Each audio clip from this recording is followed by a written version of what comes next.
Letters to the Editor is an author-driven podcast created and directed by Enrique Stuyck Roma, a journalist, lawyer and entrepreneur from Madrid.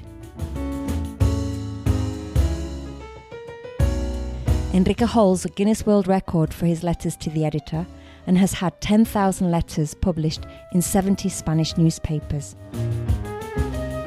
In this podcast, we will read a letter a day for a whole year selected from his books Ocurrencias, Witticisms, Reflections on Life.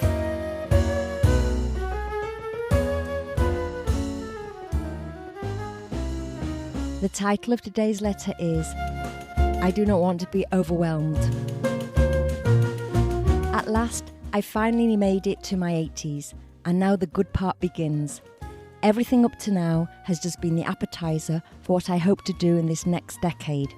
But I'm not going to go into details, just so that no one thinks I'm bragging. After all, at my age, I'm probably expected to start winding down, I suppose. I think it's great that everyone should live life their own way, but just let me keep doing what I enjoy, which is waking up when I wake up, around 5 o'clock in the morning, and making the most of each day. Time flies, and there's no time for anything.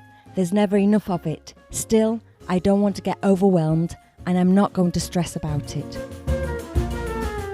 Of course, I'll keep on writing letters as long as it entertains me, swing by the office from time to time so they remember I exist, and keep up my daily tennis training while my body's still on board.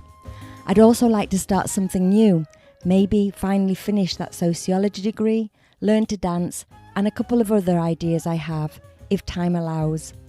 There are a lot more things I'd love to do, but I don't want to stop taking care of my family and good friends, and I don't want to get overwhelmed. I really don't want to stress. That's the one thing I'm avoiding at all costs, because you know what happens when you don't. This letter was published in one newspaper in January 2023.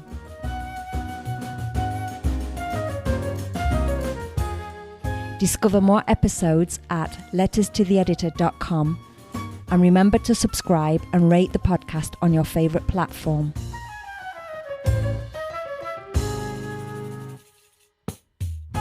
Podcast produced by Jorge Marín e Ove Productora. Letters translated by Ana Marchena. Branding and visual identity by Samuel Ferrer, Quinton Brands. Editing by Margot Martin. Readings by Susanna Galan.